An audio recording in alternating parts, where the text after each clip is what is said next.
আসসালামু আলাইকুম। আজকের ভিডিওটা অনেকটা হচ্ছে স্মৃতি হিসাবে রেখে দেয়। এটা হচ্ছে আমার দাদি আমাদের বাসায় আসছিল। আপু হচ্ছে মেহেদি পরিয়ে দিচ্ছিল সেই ভিডিওটা। আমার দাদি আমাদের বাসায় আসলে হচ্ছে প্রতিবারই আপু মোটামুটি মেহেদি দিয়ে দেয়। এবার হচ্ছে দাদি যাওয়ার আগের দিন বলছিল, "কি মেহেদি দিয়ে দিলা না?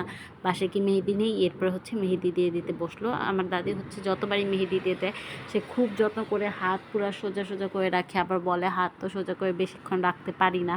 এরকম। কিন্তু যতক্ষণ দেওয়ার পরে সহজে সে তুলে না, হাত সোজা করে রেখে দেয় পুরা। আমরা বলি, "আচ্ছা সমস্যা নেই।" বসে থাকে হাত নিয়ে সোজা হয়ে, কোনোভাবেই যেন নষ্ট না হয়। বলি, "আচ্ছা ঠিক আছে, তুমি রেস্ট করো, শুয়ে পড়ো, সমস্যা নেই, হাত নষ্ট হবে না।" তারপরও খুব করে রাখে। আবার হচ্ছে হাত যখন ধুয়ে ফেলে, হাত ধোয়ার পরেও যদি কালার না হয়, যেমন কাবেরী মেহেদি দিয়ে দিছে, কাবেরী তো সাথে সাথে হচ্ছে রঙটা হয় না, পরে হয় রঙ। হাত ধুয়ে বলতেছে, "কি ব্যাপার, রঙ হলো না, কম সময় রেখে ফেললাম নাকি?" খুব আফসোস করে এই জিনিসগুলা। এটাই হচ্ছে। এক হাতে মেহেদি দিয়ে দিছে, এই যে আপু আপু মেহেদি দিয়ে দিচ্ছে, সেটার একটু ছোট্ট ক্লিপ নিয়েছিলাম।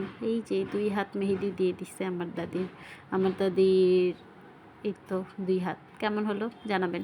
অনেক সুন্দর হয়েছে না? আল্লাহ হাফেজ, টাটা, বাই।